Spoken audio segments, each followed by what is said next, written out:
Chassa, my name is Carmen Johnson, class of 2025, a wide receiver and safety for Ralston Valley High School, and it's time to sanction flag football in Colorado.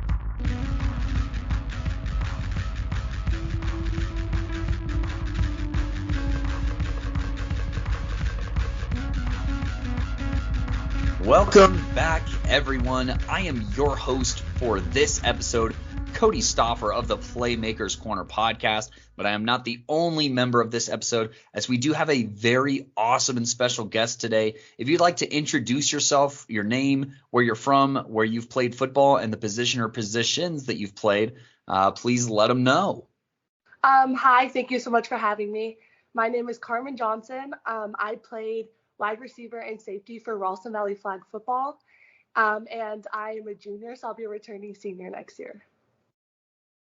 Dang right you are, for the fall 24 season, which we are manifesting and more than expecting out of Chassa and the rest of the state. But before we get into those nitty-gritty details, we like to start off just by, introducing you and creating a common ground here with our listeners, because maybe all of our listeners haven't played football, and maybe a lot of them haven't played flag football, which is very unique in its own way and its dynamics. So we're going to just find a common ground here, and that's being a fan of sports, because they're clearly listening as a fan.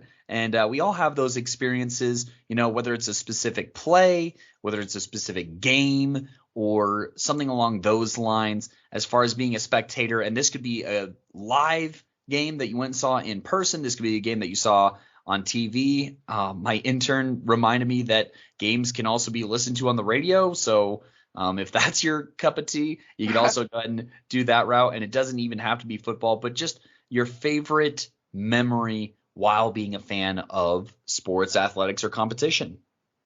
So I played a lot of sports growing up, and one of them was soccer. And one of my favorite things to do was go watch college games. My dad took me to a CU Boulder girls game, and I remember I was just really inspired by all the girls, and I was like, this is something I want to do.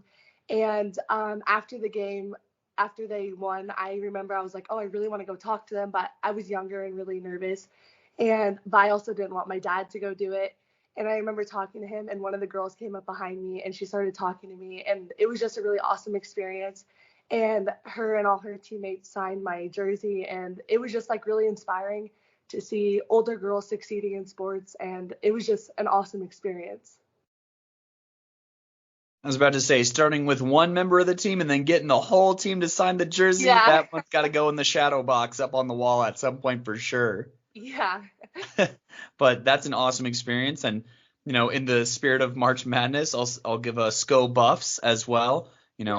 Obviously you talked about the soccer team, but shout out the women's basketball team as well that's been hooping lately. So a little bit of a plug there for the Buffs. And, you've talked about, being around sports and athletics, and obviously you're on the show as a participant of athletics as well. And so I want to know, and the audience as well, what is your favorite memory while playing sports? And seeing as how this has been the first season of, RV flag specifically, feel free to talk about either flag memories or, other sports that you've played along the way. I know that, we were being conscious of wrestling practice as well. So, no matter what sport it is, or if you have a few from each sport, feel free to just talk about those memories of playing that have endeared sports to you. So I've been around sports my whole life and played a ton, but flag and wrestling have definitely had the biggest impact on me. One of my favorite memories from flag football, there's a lot, but I think it'd probably be beating Chatfield to go to the semis at state. It was just such an amazing feeling, especially as they were the defending champs. So that was just always somebody that we wanted to beat. And it was such an amazing moment because it was such a close game. It felt like every time we scored a touchdown, they scored, vice versa. And it was a pretty high scoring game. But going into overtime, when we finally got the last touchdown and they hadn't gotten theirs, it was such an amazing feeling. And celebrating with my team, that was definitely just a core memory for me. And then going more outside of flag football, wrestling has been such an amazing sport. And I think overall, just as a full memory, being like the first girl to ever get a win at Arvada West, and to like first pins, first girl to place, that's all just somewhere special in my heart. But like a main memory would probably be getting my first pin ever. And it was not only like my first pin, but the A West pin, like I said. That was just an amazing feeling, and it felt like I was like starting a legacy for future girls that want to wrestle, and also just my future in wrestling. Carmen Johnson, write the name in the history books. That is electric and definitely, exceeds any marks I have made as well. So your legacy is definitely being carved out, and that definitely makes you an inspiration, especially a local legend even. I go as far to say that as well. So congratulations on those awesome memories. And yeah, we were at that tournament, that end of season tournament as well at the Broncos facility. And I mean, it was kind of a madhouse, honestly, with all the different games going on, and all the action was top notch across all the fields. And then for an overtime game to happen, I mean, come on, it doesn't get much better than that, right? And yeah, so I want to echo everything you say and just let you know you are spitting facts right now as far as your footprint that you're leaving behind in the Colorado high school sports scene and just in the sports scene in general. I mean, the future is just getting brighter and brighter for these sports and these opportunities that are giving rise. And I guess, what does it mean to you on a personal level to be a trailblazer like this for, whether it's younger athletes in your community, in your state, or, just these paths that are continuing to kind of open right up in the realms of, I feel like wrestling is pretty recent as well. And then in addition to that, obviously flag football has been taken off like crazy recently over the national scene. It means a lot to me. I kind of always wished I had these opportunities growing up, or even just as a freshman instead of starting as a junior. So to like carve this pathway for like future girls, a lot of the girls that are in the youth like wrestling program at A West, they have somewhere to go once they're in high school that is their own school. And for flag football, I think like the legacy that has been started in Colorado and all over the nation is amazing. Girls are now able to play like flag football and be recognized for it, which that just wasn't a thing back then. And I think it's amazing that women's sports are really expanding and becoming more of like we can do what the boys can do too. Absolutely. And I mean, I think a huge part of that has been, just being able to see it on some kind of scale. I think that it's been pretty evident. I think of like Caitlin Clark is the easy example right now, right? Where it's like, hey, the viewership is here. You just have to show it. So I want to definitely say that I am very optimistic on this trend and where everything is heading. And, I appreciate your contributions to that as well. And I just want to ask, so I'm assuming you go to Ralston Valley and then you wrestle for A West? Yes, I do, because we didn't have a girls wrestling team at Ralston Valley.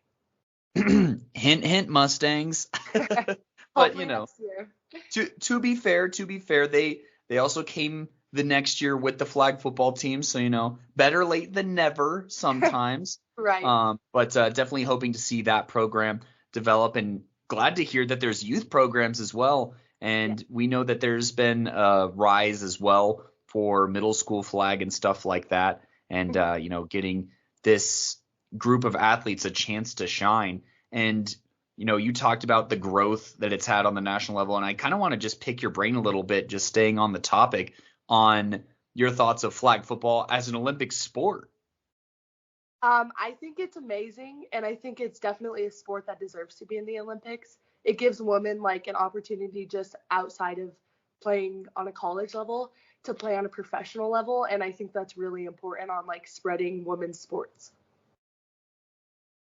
I mean, there's arguably no bigger stage than the Olympics, right? You got the whole world watching, and hopefully Team USA could pull out a gold medal, but we'll see. There's still plenty of time between then and now, And, trying to look ahead, there is a Team USA for women's flag, and there's been a growth of NAIA flag. And this is the part where I do a shameless plug about the fact that we cover NAIA flag football every single Tuesday. So make sure to check that out for the college football scene, because I definitely feel like some of these names that we talk about in college, and, some that we get a chance to talk about that we've had an opportunity to cover in their high school days as well from across the country, we will probably see some of those names on the national scale. And I guess to tie it back to your perspective a little bit here, what does it mean for the opportunity to potentially, just have the opportunity to play flag football on the next level, and to have those scholarship opportunities kind of growing around the country, and for that to even be an avenue to playing further along in athletics? Being able to have the chance to play in college is amazing. I'll totally admit that I did not expect it when I first started playing last year.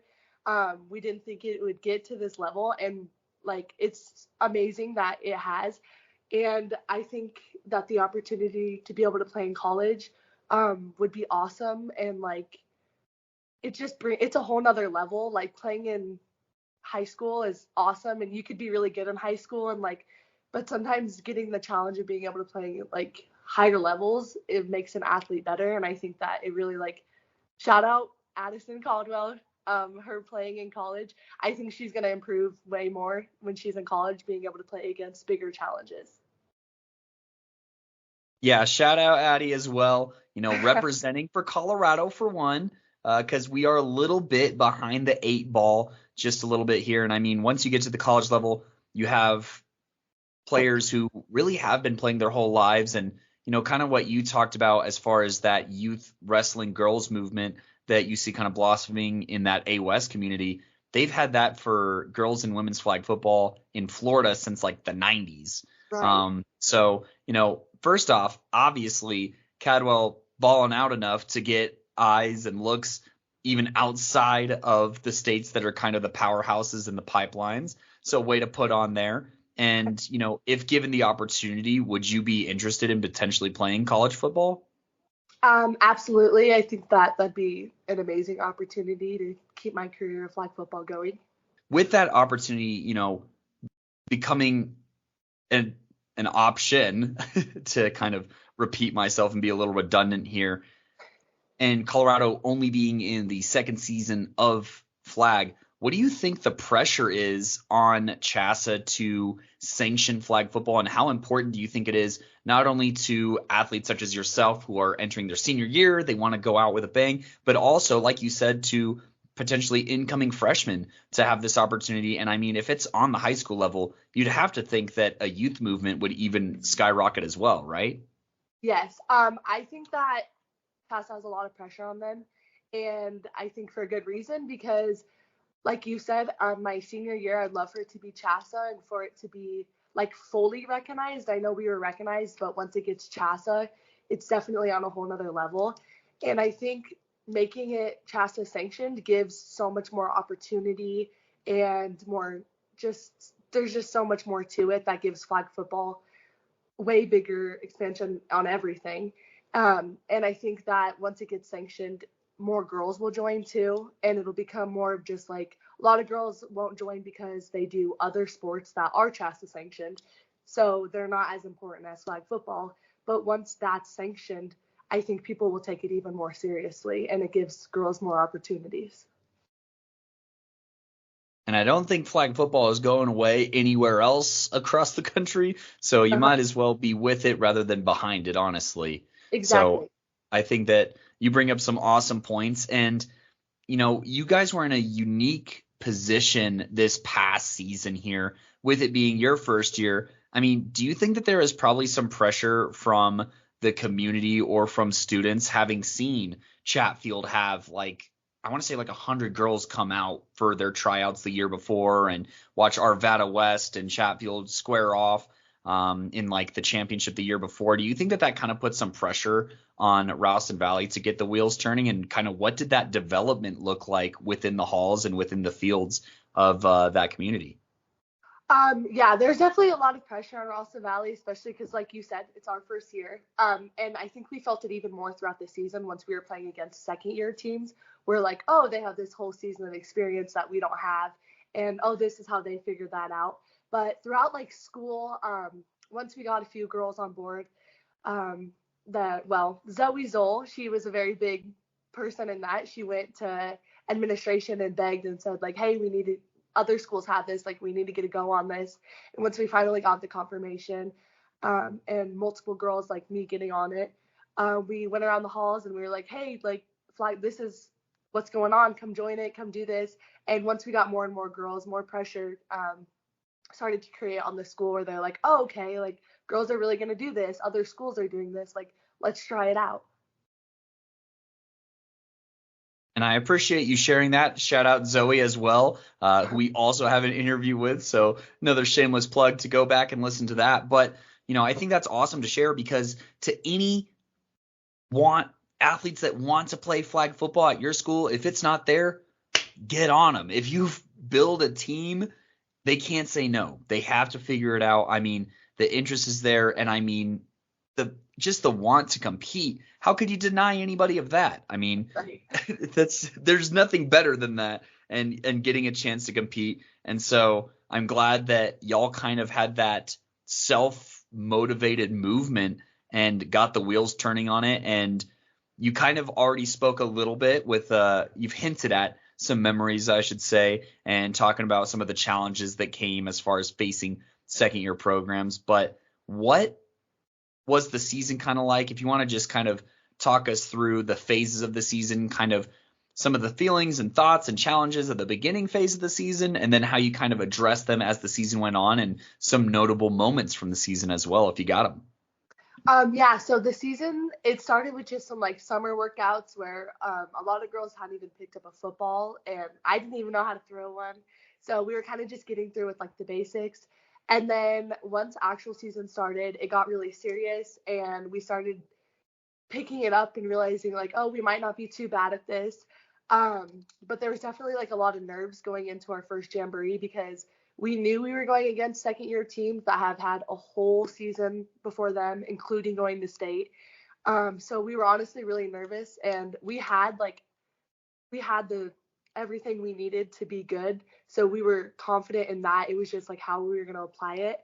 Um, so when we got to like our first jamboree and we played East, which was a really hard team to play, especially as they were second years.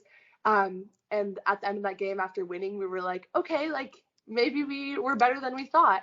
And we kind of kept picking it up over jamborees and practices, and we got the hang of it. But the challenges of facing second years teams didn't always like it didn't go all the way away because some teams we were fine against, but then there were second year teams that we struggled more against.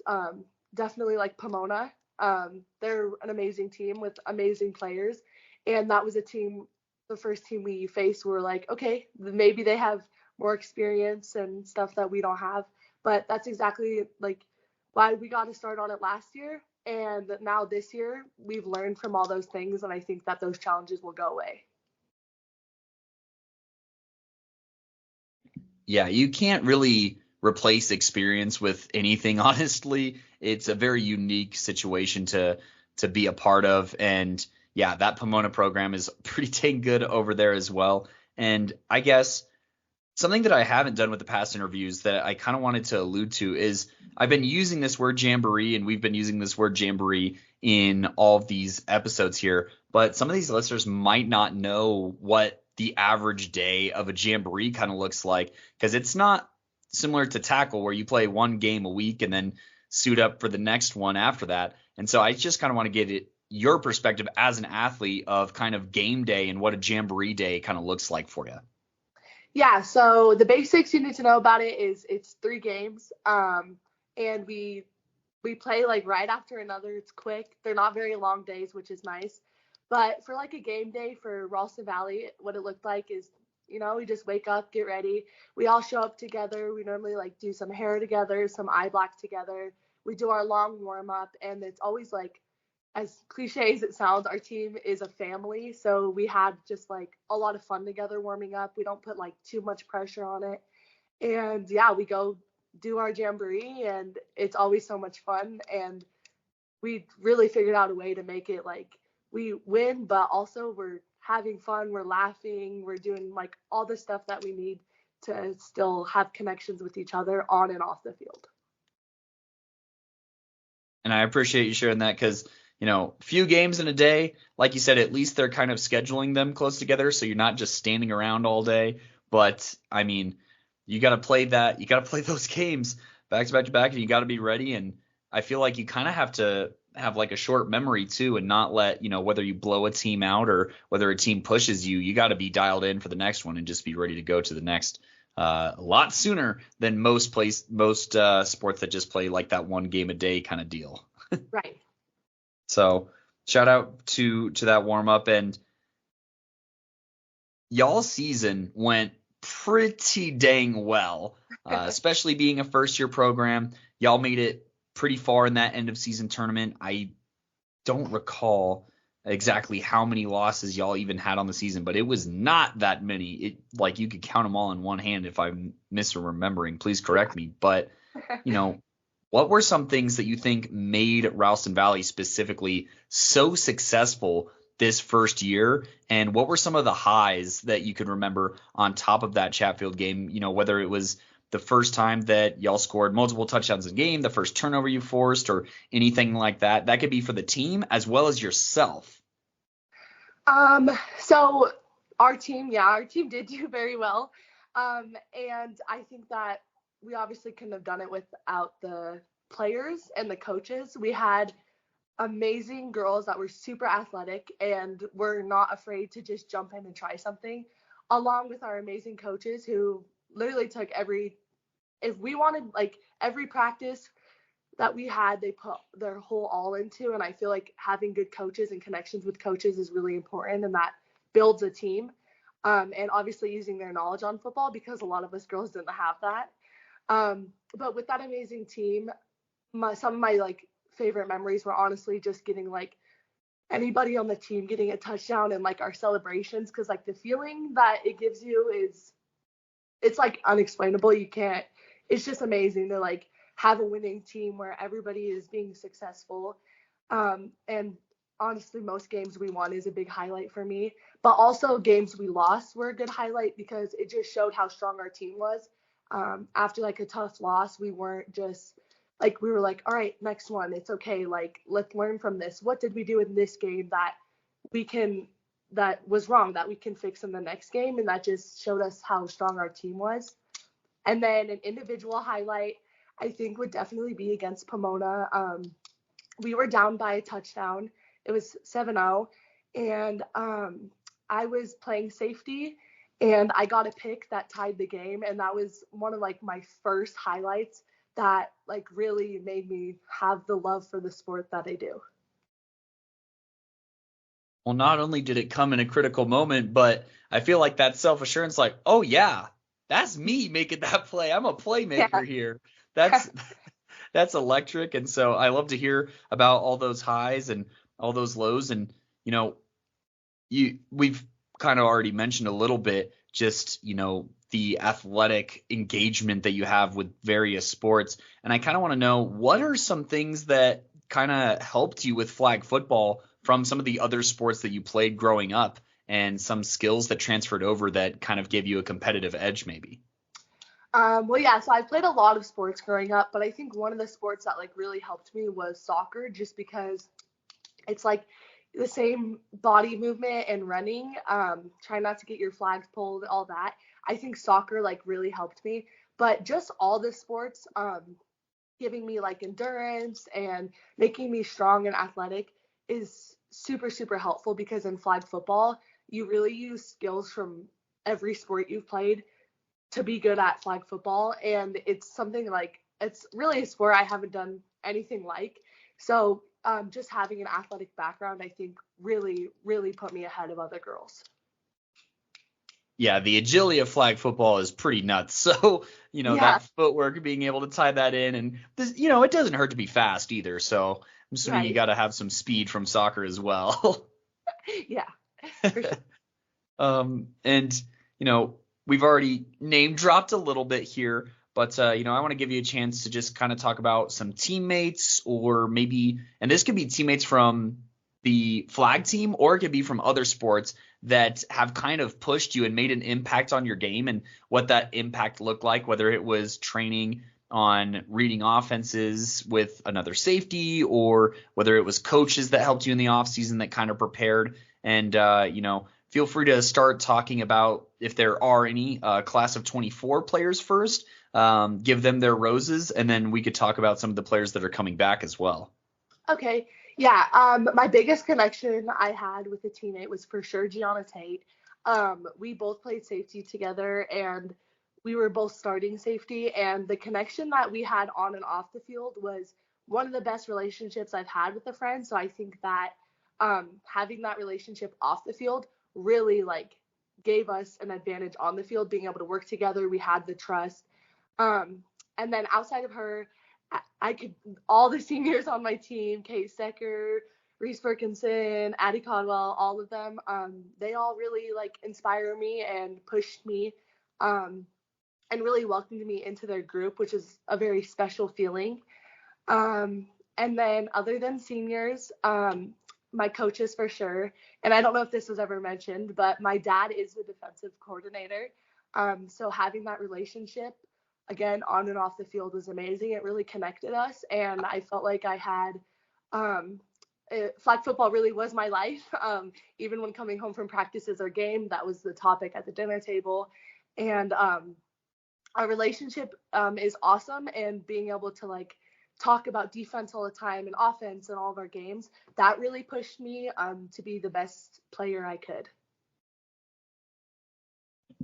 Okay, I had a suspicion, honestly, just a little bit, The but last name. I feel like the last name is so common that I didn't want to assume either. But Yeah. I mean, it comes full circle here, and shout out Coach Johnson, both Coach Johnsons actually. Yeah. We got J and J over there, but shout out to both of them for everything that they've done for this program and everything to push this sport. And I then believe that it's been your pops who I've been in contact with, and he helped set up Yeah. these interviews, and I am so grateful for that, just to get to hear y'all's story, and then I guess share it with everybody else. I'm a little selfish and want to just hoard flag football content, but we gotta fan the flame here and continue to grow this, and continuing to grow not only the sport here, but just continue to push it forward on every single front. And speaking of continuing to grow, I guess, who are some players that we should kind of keep our eyes out for? On obviously yourself, this is why you're on the dang pod here. It's because you're going to be a playmaker next season. But who are some of those returning playmakers, and what do you think are some lessons y'all learned last year as, I don't want to say underclassmen, but for lack of a better word, underclassmen, that you think is going to make you better this season? Well, somebody that I really bond with that is also a junior with me is Zoe Zoll. And me and her we've faced all the challenges together, and we were two of the juniors with all the seniors, and we have a connection like no other. And I think that going through like all those challenges together, we've prepared for next year. Knowing we're losing a lot of seniors too has been like a bit of a challenge. So that is somebody I would keep my eye on too, is Zoe Zoll. And then we have a ton of girls on that were on our JV and varsity that are also preparing for next season. And I think that they're all people to keep eyes out on, because I think everybody on our team was everybody has a ton of potential, is super athletic, and has like an energy to make a team. And I think that they're all people that are going to really succeed next season. And we're excited. Obviously it's tough losing seniors, but it always helps to bring back some experience, especially passionate experience that y'all seem to have out there. And I mean, if you were able to do that and get enough interest to have two teams, right, and they were getting those reps, that makes everybody that was a part of the program in year two. So that's definitely going to be absolutely critical to y'all's performance this year. And I guess, what are some goals that maybe you have as an individual athlete for the fall season? Chassa, hint, hint, we're playing it this season, so y'all better sanction it. But what are some goals that you have as an athlete, and what are some goals that you think y'all have as a team? As a team, for sure, we would love to win state. That's obviously a goal. But also just, making a new team as we're losing 12 seniors.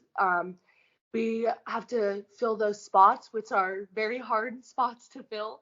But I think just making that kind of like that new team and this new jump, and it's our second year, we got all the basics and we've gone through all the experiences. It's just now like, all right, what can we do now to improve? And then individually, I think really just like putting my focus on flag football fully and taking it super seriously again, and just doing everything I can to make myself individually a better athlete.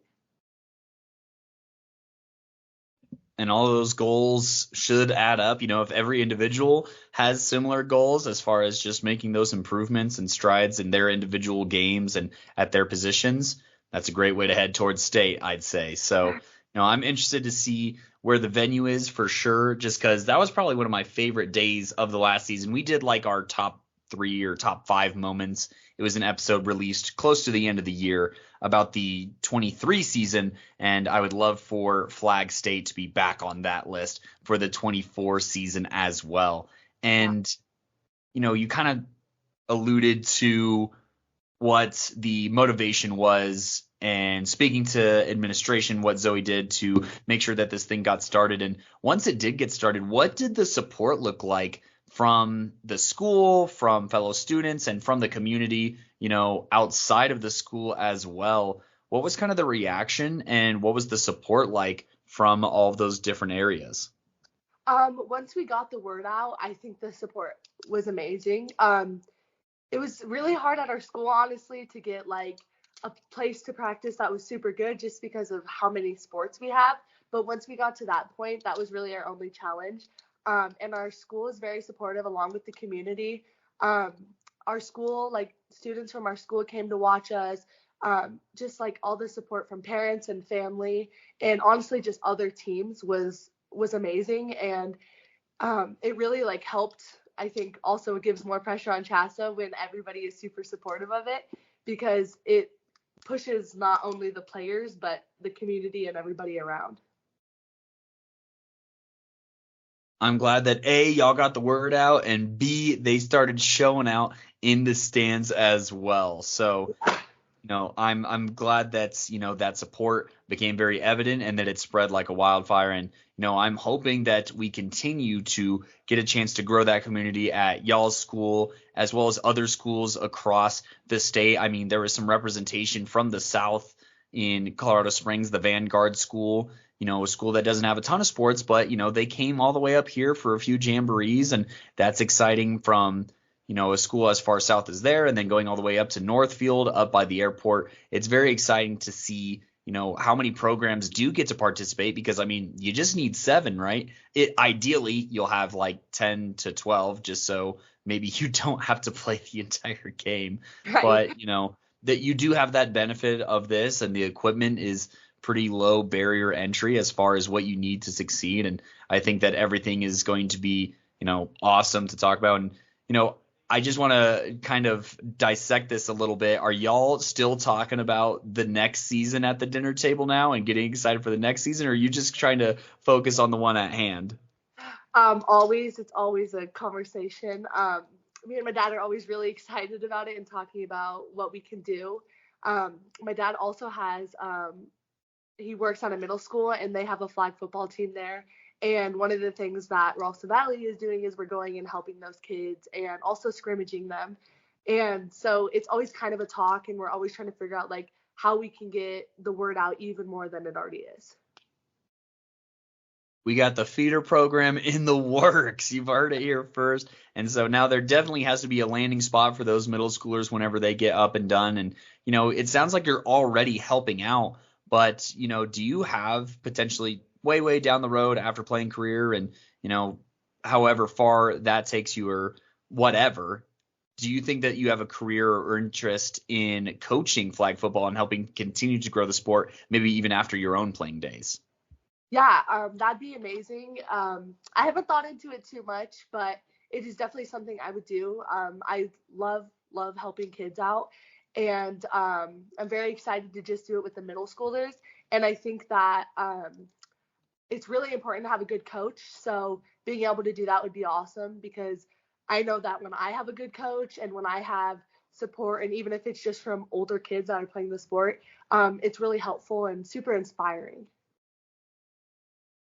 Yeah, you got plenty of time and you already have an inside connection, It's like, hey, old man, you need an assistant defensive backs coach or something? Like, come on, don't give me the cold shoulder whenever you do or if ever you do decide. And I think that contribution, as much as you've already contributed on a massive scale, I could definitely see you becoming obsessed with the grind and continuing to enhance that legacy that you have of being a trailblazer and, you know, pave the way for younger athletes. Yeah, definitely. And, we're kind of getting near the tail end here. And I want to know from the lens of a younger athlete, we're going to hop into the time machine here a little bit and go to freshman year, Carmen Johnson. Let's say that flag football is in full swing, or maybe even if it's not, what is some advice that you would give to a younger version to yourself or any young athletes that are listening? Maybe some of the middle schoolers check out this episode as well.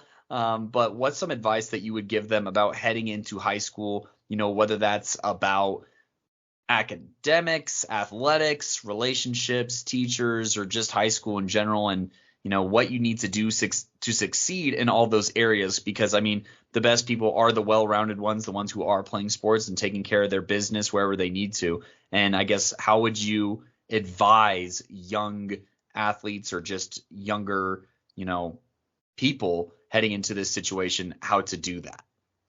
I would definitely say making a relationship with your teammates is a huge one, and having those connections. But another one is definitely just as an athlete individually, taking care of yourself, getting your academics, all that. That's definitely advice I would give myself if I was a freshman too.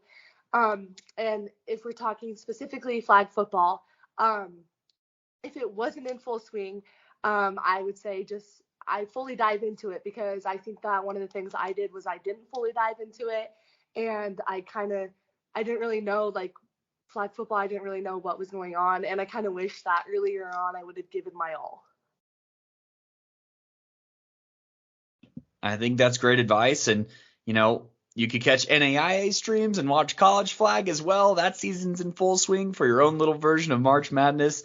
And, learning from these interviews and hearing what they have to say and, just approaching people, I think is so, so important, whether it's teammates or predecessors or coaches or what have you, and just having those open forms of dialogue and discussion and conversation.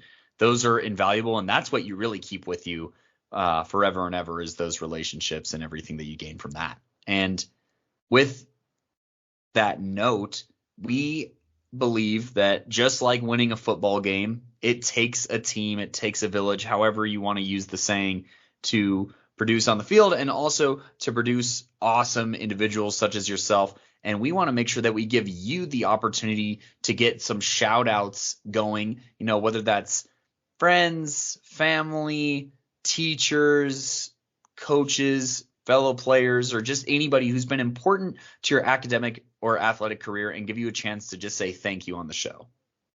Yeah, I definitely give a shout out to every girl on my flag football team because they all pushed me to my hardest and gave me like lifelong friendships, which is they're definitely my most favorite team I've ever had, because we started doing something that nobody knew how to do together, and I feel like that connection is just amazing. And then of course back to my coaches, I think that my coach and my dad both pushed me to my hardest again too, and really just showed me like girls can do anything. Like let's support girls flag football. Let's do it. The support that they had for us girls was amazing. And then just like outside of my teammates and coaches, I'd actually give a shout out to all my friends who came to my things, along with my boyfriend and his friends.